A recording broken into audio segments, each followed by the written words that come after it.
Bonjour, everybody. Welcome. I'm Derek Bellegarde, the CEO of the Chief Seattle Club. I'm an enrolled member of the Confederated Tribes of Siletz Indians of Oregon. I'm also Chippewa Cree from Rocky Boy, Montana. Thank you all for coming out today. On behalf of the Chief Seattle Club, it is an honor to welcome you all to our beautiful Sweetgrass Flats home. We have very prestigious guests here today, including key community leaders in this important work that we all do, and several from King County. From King County Council, we have Councilmember Teresa Mosqueda and Councilmember Rod Dabowski speaking. And of course, today we welcome King County Executive Girmay Zahalai to Sweetgrass Flats to talk about his Breaking the Cycle priority. Stephanie Fain is here too. And we have, we also have the wonderful Stephanie Fain as well. Yeah, I was only concentrating on the speaker. No, there's a lot of wonderful power players here today. Thank you all for coming. We're grateful that you're here today, standing with us in this beautiful space. The Sweetgrass Flats is not just a building, it's a commitment. A commitment to all our relatives who've suffered from chronic homelessness, that they will be heard and seen, that they matter, and that they deserve more than just mere survival. They deserve a safe place to call home. They deserve stability, and they deserve a chance to heal and a chance to thrive. Sweetgrass Flats is a permanent supportive housing program that is rooted in our native values.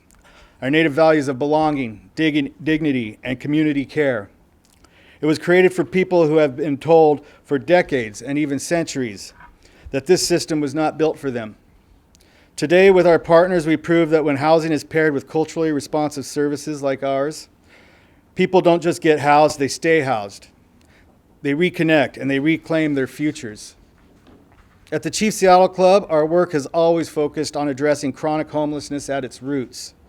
That means finding creative solutions to get our relatives off the streets and into safety.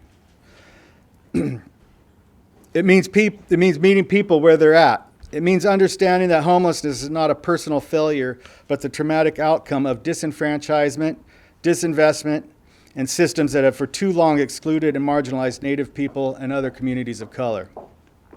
That is why partnerships with local governments are crucial, and why our partnership with King County matters so deeply. And it's why our alignment with Executive Zahalai's Breaking the Cycle priority is powerful and necessary if we're ever going to solve this crisis.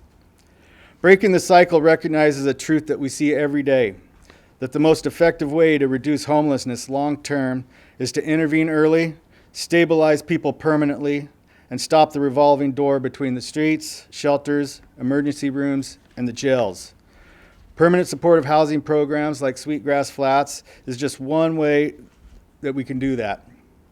When people have a safe place to live, supportive services that they truly trust, and a community that truly sees them, we replace cycles of crisis with cycles of care. And most importantly, we honor our shared human dignity.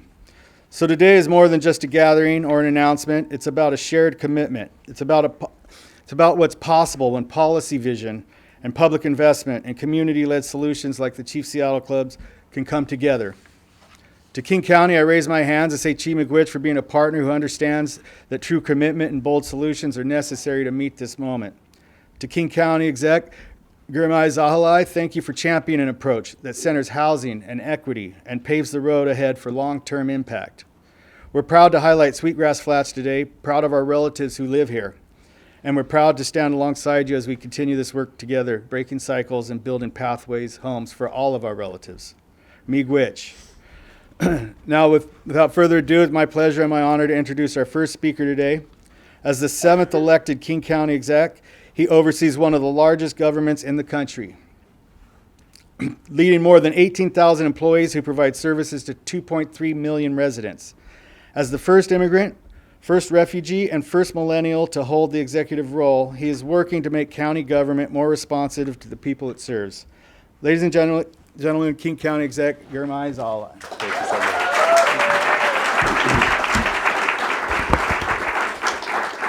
much. Thank you so much, Derek. Can everybody hear me? Yes. It's so good to see you all. Thank you so much for being here. It is an honor to be here in front of you all. From my first day in office, we have talked about the roadmap for our top policy priorities, what I have called the 4 Bs for a better future: breaking the cycle, building for affordability, be in community, and better government. Today, I'm announcing a new executive order that advances the work to break that cycle of homelessness, substance use disorder, mental health issues, repeated involvement in the legal system, with housing at the center of that effort. And there is no better place to make this announcement than right here at Sweetgrass Flats. I want to give a special thank you to Chief Seattle Club for welcoming us today. Raise your hand, Chief Seattle Club members. Thank you all so much for welcoming us. We appreciate you and the work that you do. This location focuses on serving Native people exiting chronic homelessness and is one of King County's Health Through Housing investments. It provides 84 units of permanent supportive housing. Our community members who faced instability now have a home here with the support they need to stay housed, find stability, and move forward. That is the outcome that we're working on for all of our neighbors across King County. I want to start off by saying something that we all know, that these issues, homelessness, behavioral health needs, repeated legal system involvement, they are distinct, but they are also very much intertwined. We cannot address the full scope of the homelessness crisis without addressing mental health and addiction. We cannot effectively treat mental illness and substance use disorder without acknowledging how people cycle in and out of emergency rooms, jails, shelters, and the streets. Too often, people navigating these challenges encounter systems that are responding in isolation rather than together. Too many of our neighbors are living outside in tents or in the streets without stability, without recovery, and without a clear path toward recovery. That is unacceptable, and we have to do better. At the same time, we are entering a moment where the stakes are even higher. We're seeing the expiration of federal pandemic funding. We are seeing so much hostility in our national politics, and all of this is leading to growing pressure on our local systems. These are very complex issues with no easy answers. I don't pretend that there's some easy answer here, but there is more that we can do, and that is what today is about. This executive order is about moving us in the right direction, bringing our systems together, and finding more sustainable resources and acting with urgency. It establishes our new Breaking the Cycle initiative to better align how our housing, health, and public safety systems operate, invest, and make decisions together so that people are not bouncing between these systems, but instead moving forward towards stability. Through this initiative, we are doing the following. Here's the bread and butter, everybody. First, we will open 500 net new units of housing in the next 500 days. This is a clear, measurable goal that was identified by our transition committee. Transition committee, raise your hands. Thank you all so much. We appreciate you. This will include emergency shelter, permanent supportive housing, and other options that connect people to the services they need to stay housed and to stay stable. Second, we are convening a cross-sector Breaking the Cycle work group. This work group will bring together leaders from across county departments, our partners in the courts, public health, public safety, housing providers, and community organizations. Their job is hard, but straightforward. We are asking you to talk to each other and get aligned. Figure out what is working, what is not working, where we are duplicating efforts, where we can improve as an ecosystem. Furthermore, I want this group to review King County's organizational structures and make recommendations for how our regional government should best be organized to deliver better housing and health outcomes in partnership with our community organizations. These recommendations will include policy changes, funding strategies, and ways to move toward performance-based investments that prioritize results. Third, we are establishing a dedicated Breaking the Cycle policy team in the executive's office. For the first time in recent history, we will have in the executive office an expert policy team focused specifically and exclusively on housing and homelessness, behavioral health, and public safety. This policy team will ensure that there are smart people working directly in my office who hold this portfolio of work in a central place and are constantly driving this forward as our top priority. Fourth, we are directing two of our great and relevant departments, King County IT and DCHS, to use the data we already have to better understand how we can measure outcomes for people navigating these systems. We want to know, where are people falling through the cracks? Where are services not connecting? And which programs are actually helping people stabilize? And then we're going to use that information to make better decisions about how we invest public dollars by shifting resources toward programs that are delivering results. Fifth, we are conducting a comprehensive inventory of county-owned property to identify what could be activated for housing. This includes emergency shelter, tiny house villages, or long-term affordable options. When properties are identified, we will work quickly with city partners, KCRHA, and others to seek investments to site, open, and operate that housing as quickly as possible. And finally, we will convene a work group to explore a dedicated revenue source for housing and homelessness, including the possibility of the first ever countywide housing levy. Woo!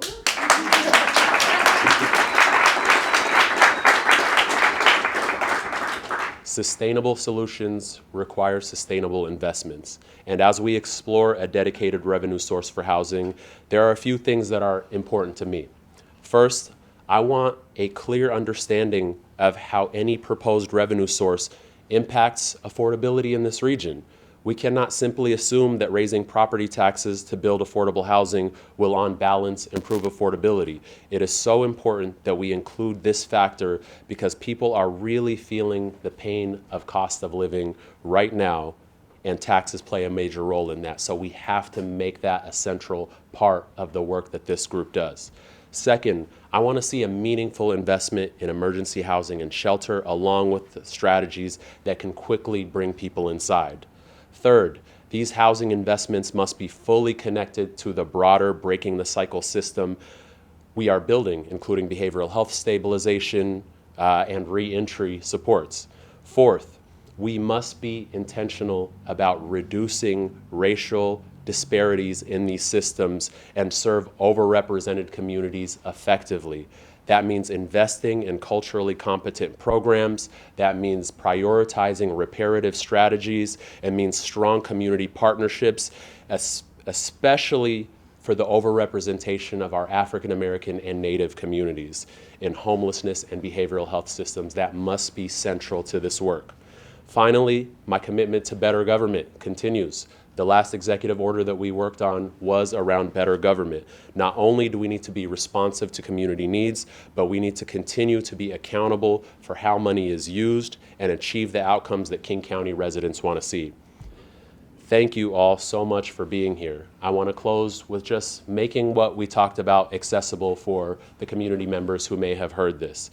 If you're a community member wondering what this actually means for you or people that you care about, here's what we are aiming to do with this executive order. We want government and community partners to work together more effectively so that people don't fall through the cracks as often. We're aiming to get more people indoors faster, whether that's through shelter, supportive housing, or other options that meet them where they are. We want to see services that are better connected. So if someone is struggling with mental health or substance use, they're not stabilized for a moment, but they are taken care of over time. We want to use our resources more deliberately, putting more money into programs that are helping people and changing course when something isn't working. And we want to build a more sustainable solution over time, including a dedicated funding source so that we can actually meet the scale of this crisis. That's what we're setting in motion today. I want to thank my executive office team. Raise your hands, executive office team members. Thank you all so much for your... I also want to thank our wonderful department leaders and department team members. Raise your hands as well. We want to thank you for your hard work on this. I want to thank our community partners and our providers who are on the front lines of this work every single day. Thank you also to my transition committee for their great recommendations. Raise your hand again, transition committee members. Thank you all so much. I also want to thank Chief Seattle Club for hosting us here today. And I want to thank my colleagues on the King County Council who are here and who will be critical partners as we move forward. With that, I would like to bring forward a key partner in this work, Patience Malaba, Executive Director of the Housing Development Consortium. Thank you so much.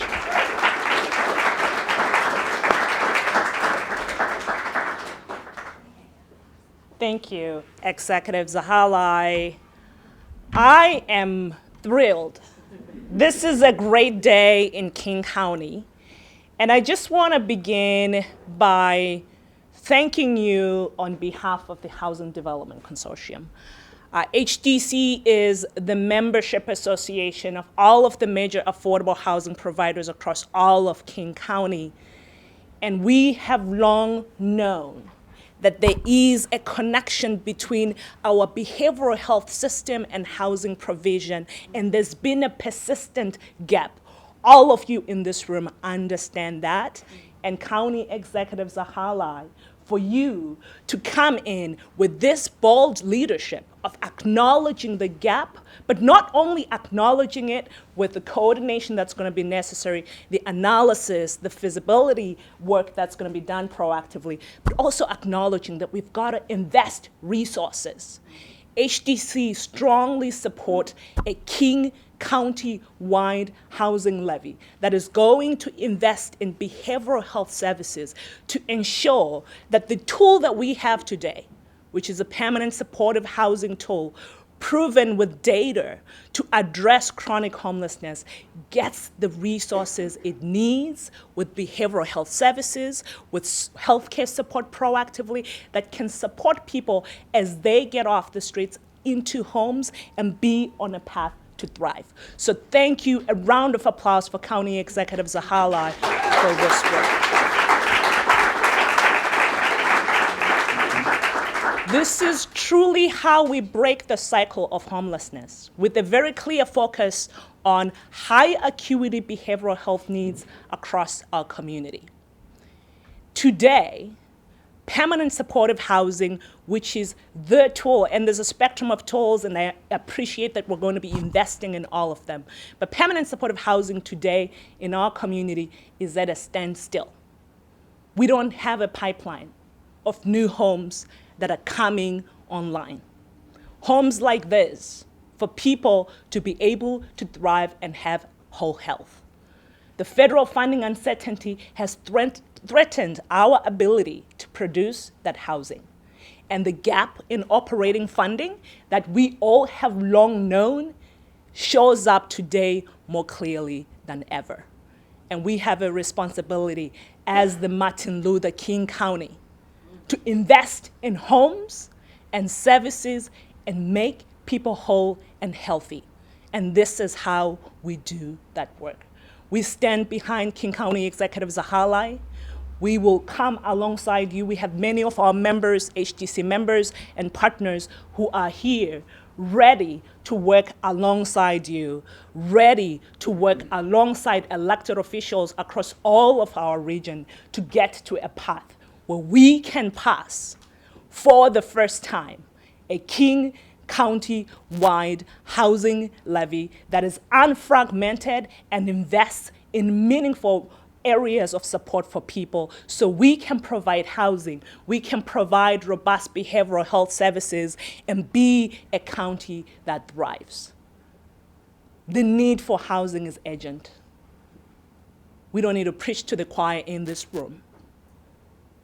But it takes critical investments to make people whole, to make communities whole. And that opportunity is here. And thank you.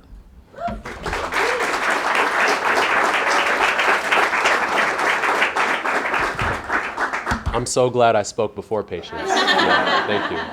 As I mentioned before, none of this work is possible without strong collaboration between the Executive's Office and the King County Council.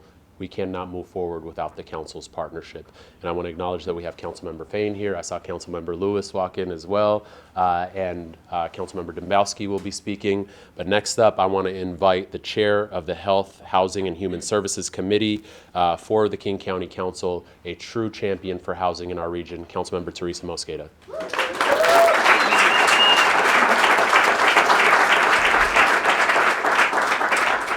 Well, good morning. I think it's already been said today, but worth repeating. You cannot have stability, health, or healing without the basic necessity of a place to call home. And we know too many people across this region are facing that reality. Right here in my district, from everywhere, from the CID to Capitol Hill, from Vashon Island to White Center, From SoDo to South Park, the single biggest concern that I hear every time I talk to residents is the need for more affordable housing. We see how it is taking a toll on our community every single day.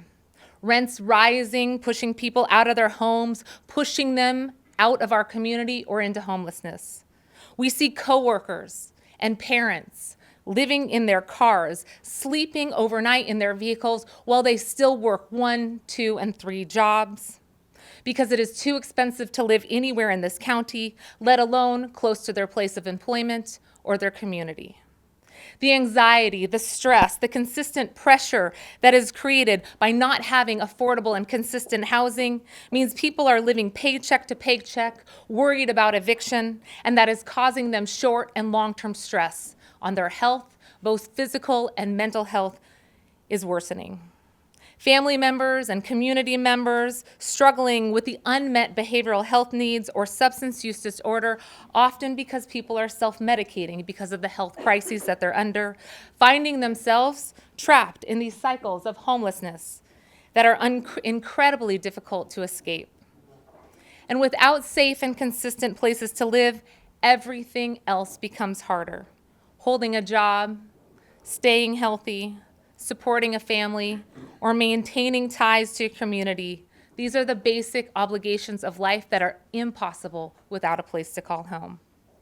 In King County, we don't just want people to have a place to put a roof over their head. We want them to be able to thrive, to be able to get out of this cycle, to break the cycle of poverty and homelessness, and to pursue their full potential, their full life goals, and so that they can be productive members of our community. Housing is the foundation that makes everything else possible. And despite many of the efforts from folks in this room over the last decade to scale up our resources and to build affordable housing and the support of people that are needed to care for people, it's just not enough. And I want to thank the folks in this room. I look around and can't possibly name them all, but our behavioral health workers from SEIU Healthcare 1199, Seattle Indian Health Board, Africatown Community Land Trust, Downtown Emergency Services Center. We see folks here from not only Chief Seattle Club, thank you again for hosting us, but Evergreen Treatment Centers and so many more across this region. You have done everything you can to try to scale up the response, but it is just impossible. This state has created 2 jobs for every 1 home that we've built. And in King County, we think we have a solution because of Executive Zahalai's order to come together and find solutions. We know that the cost of housing is skyrocketing. We all have whiplash because of the federal tariffs that are one side and then the other side. The cost is just incredibly high and it is unprecedented. So is the unprecedented federal uncertainty. So we gotta act locally. Both acting locally to offer short-term solutions, relief for the uncertainty, to incentivize and spur development, and plan for the long-term stability with new revenue to build to the scale needed. We are not helpless at the whims of the market or this federal chaos. There is more we can do. We can break the cycle, as Executive Zahalai says, and that means supporting the structures and the funding needed to create stability. That means making sure that the revenue invests in the reparative investments needed to recognize and right historic wrongs. That means approaching our housing and behavioral health crisis, our criminal legal system comprehensively, so that people aren't falling deeper and deeper into poverty and homelessness and into further harm because they don't have their behavioral health needs met or their housing needs secured. It means turning publicly owned vacant properties and every single underutilized property in this county into housing. It means using our county's line of credit and our debt capacity to spur development, to support our nonprofit housing developers, to create first-time home ownership. It means acting with urgency to open more shelters. This is what we must do. And we must identify the resources necessary to scale up those supportive housing services that are offered by critical workers as we invest in the capital needed to build the housing. So today's executive order is the beginning of our path together to scale up, to step in, to step up to the task. And I thank you, Executive Zahalai, for your leadership, for your vision, and bringing these key partners together and initiating this process. Now let's get back to work.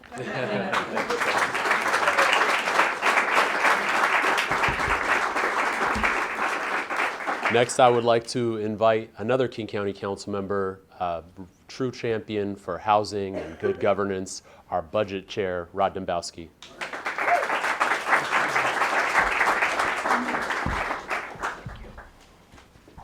Oh, there's a lot of you back there. Well, good morning, everybody. Thanks for being here. My name is Rod Dembowski, and I chair the Budget and Fiscal Management Committee of the Council. And it's a real privilege to be able to join Executive Zahalai for this important announcement today.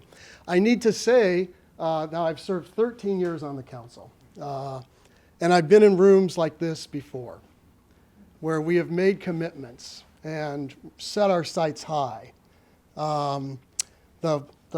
The one table conversation, some of you remember, right? The 10-year plan to end homelessness, the establishment of the Regional Homelessness Authority. And yet, we're here again today to, in a sense, try again. What's different about this? It has to be different this time. And I think it can be and it will be under Executive Zahalai's leadership, because he's asking for a serious, hard look at the systems and structures that are in place that aren't getting the job done. If we want to break the cycle of homelessness and addiction and involvement in the criminal legal system, we have to fix the systems that are enabling that.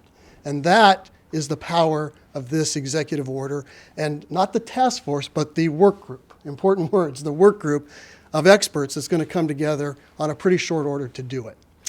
It's very powerful work. It has the opportunity to be very powerful and transformative, and I think it can be. You're all working incredibly hard. I think we're going to hear from Dominique soon, right, with Mary's Place.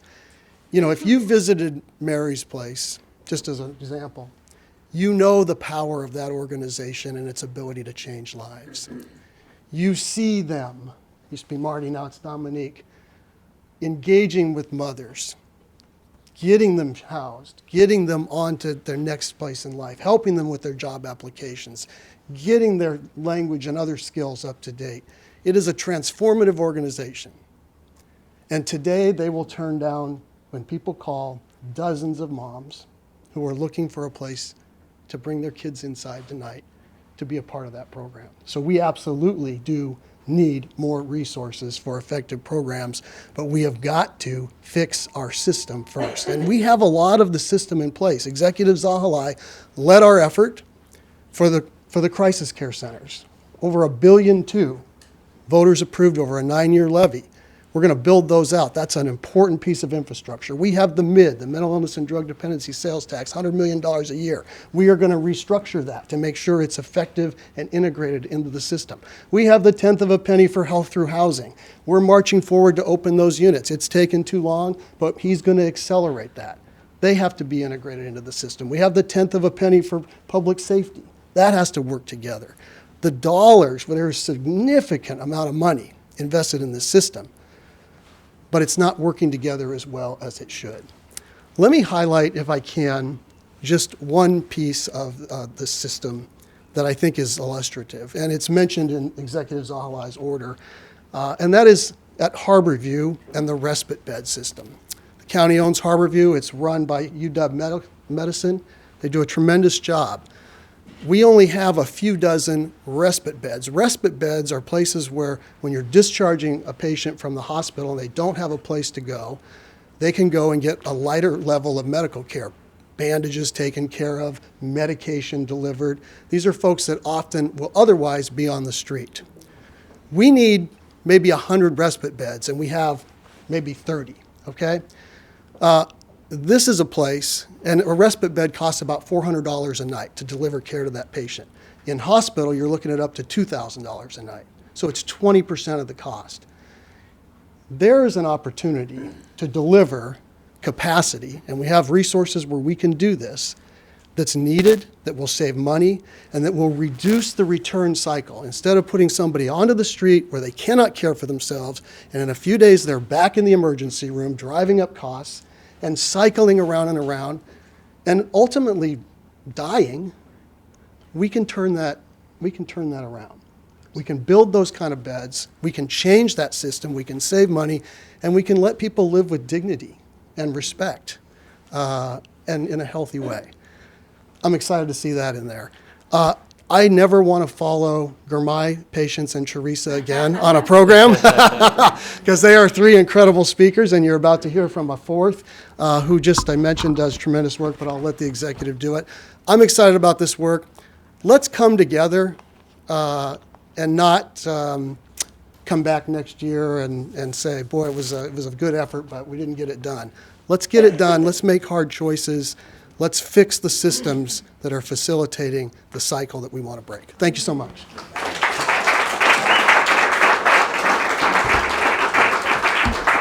Thank you, everybody. Two more quick speakers. An incredible member of our transition committee, Esther Lucero, President and CEO of the Seattle Indian Health Board.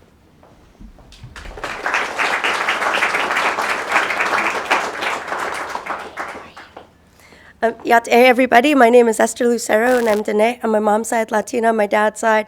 I didn't plan on speaking today, that's why I don't have my makeup on and have a little bit of a raspy voice overcoming a cold. But thank you for inviting me up to the stage.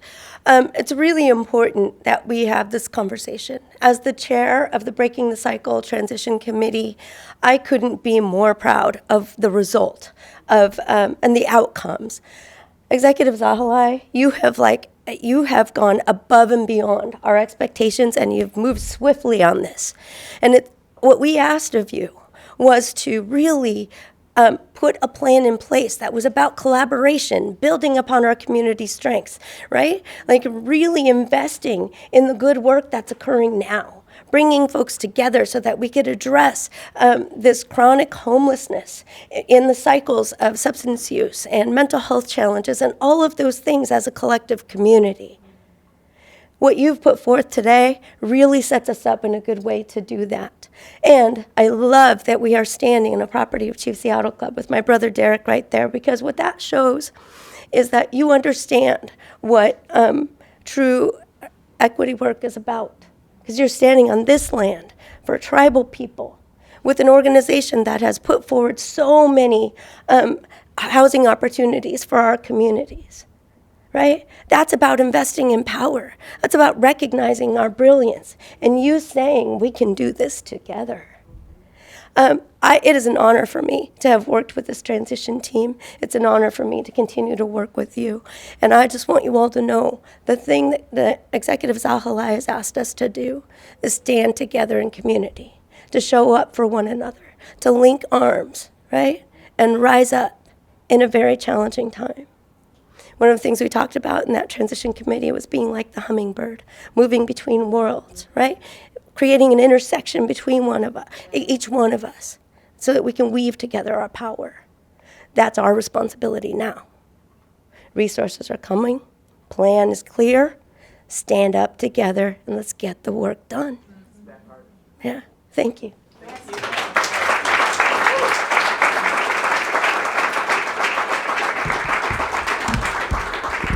Got me over here choking up, Esther. Finally, I want to welcome Dominique Alex, CEO of Mary's Place, and another member of our transition team. Thank you so much.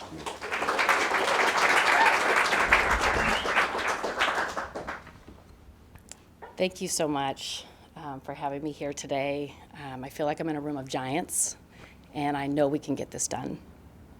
Being a part of Executive Zahalai's transition team on the Breaking the Cycle committee was an honor. We spent 1 month listening collectively to each other about solutions, creating ideas to help inform the plan. But most importantly, we listened to people who have lived this crisis. And what you hear and what we see over and over across our community is how quickly a family, a youth, or individual can unravel when homelessness, addiction, trauma, and the criminal legal system collide. When a parent loses stability, children lose it too. Kids miss school. They lose their connection to their friends and their beloved community. And when behavioral health needs go untreated, when a parent cycles through an emergency room or a jail cell, and back into instability, that trauma impacts the whole family and our community. These aren't individual failures, they are systems failures. This executive order names the cycle honestly, and it commits King County to breaking it by building more shelter opportunities, affordable and supportive housing, improving coordination across systems partners, and using data and technology more effectively to find families, youth, and individuals falling through the cracks.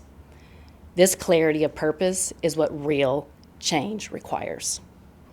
We cannot wait. Every night a family spends without stable shelter is a night that shapes a child's future, our community's future. One of the greatest predictors of future homelessness is someone's past experience of it. We have an opportunity to break that cycle together, to end this crisis in our community, and to create a journey to healing. I'm gonna tell you a quick story about a mom of brilliance and resilience, but she couldn't do it alone. She was recently evicted from her home with her 4 children, all under the age of 8. When she was evicted, she threw the things she could into her stroller because that's all she had to take with her. She didn't have a place to go. She didn't have a couch to sleep on, like many of us might. There was no safety net. And when she called our emergency intake line that we run for all of King County, she was able to come inside.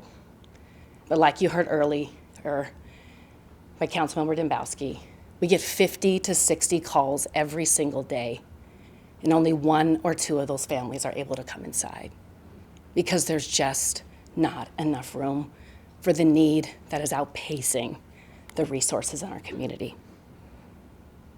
But Jasmine, she is currently housed. She has a new job. Her kids and her are stable. They are in school in high quality childcare, and they are thriving and they are healing. But it is because of choices like this and commitments to 500 units in 500 days that signal to all of us that King County understands the stakes.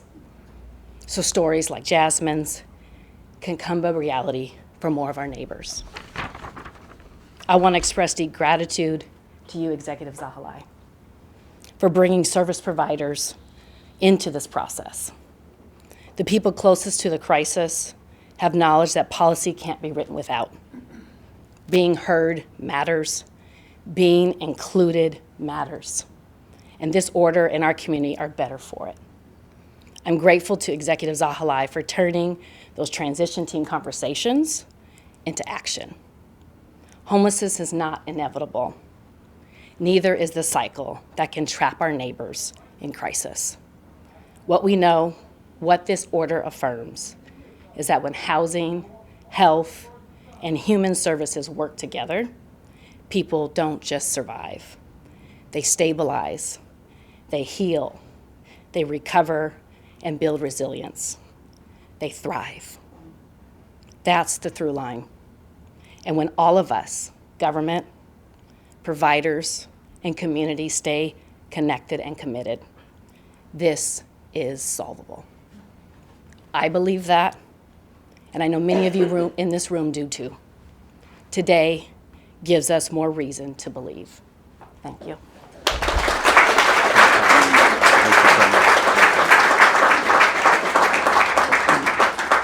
We're now going to open for some questions from the members of the media. We do ask if you're a community member, we are glad you're here, but please hold any questions right now so that the members of the press can ask them of our speakers. Any questions? Yeah, I'm Stephanie Seattle. Can you talk more about these new shelter units and permanent supportive housing units? Is that new funding? Is it funding that was already there? Where are they going to be? Just more details, please. Yeah, absolutely. So it'll be a combination of things that we are working on already in the pipeline, new properties that we will discover through the work that our facilities management department is working on right now to identify properties that we will work with organizations like KCRHA to come online through partnerships with city governments like the City of Seattle And so it'll be a combination of a lot of different stuff. But this is an ambitious target because, as you all know, we are already running out of resources for the units that we already operate, right? So this is ambitious because this is net 500. So the Soto shelter that we have that sleeps, I think, 297 people a night, that is set to lose all of its resources by May of 2027, next year. So we have to keep that alive and add new resources for new units. So this is a big goal. It is a goal that was identified by our transition committee, and I'm absolutely committed to making it happen. Other questions from the press? Yeah. Okay. With the housing levy, do you think there's an appetite for that among your voters? That's exactly the right question to be asking. The reason why I led with saying that one of my number one priorities is to make sure that this work group is really thinking through the affordability impact, because I have never seen the level of tax sensitivity that our communities are expressing to me right now. And so we know that we live in a state that has a very regressive structure. We're often caught between a rock and a hard place of, do we raise the revenues we need to fund critical services, or do we avoid raising regressive taxes? There's no easy answer for that, but I absolutely believe that we can get to the best package that will overall help the most vulnerable among us. Yes, there will be trade-offs, but at the end of the day, we need to help the people that Dominique spoke about. The mother who is calling in saying, I'm sleeping outside with my children, the person who is outside with overlapping behavioral health and medical issues, saying that if they just had a roof over their heads, they could be on a path to recovery. We know that there are trade-offs here, but we absolutely have to have a commitment to the people who are most vulnerable in our community. All right. On March 31st, 2026, we are signing our Breaking the Cycle executive order.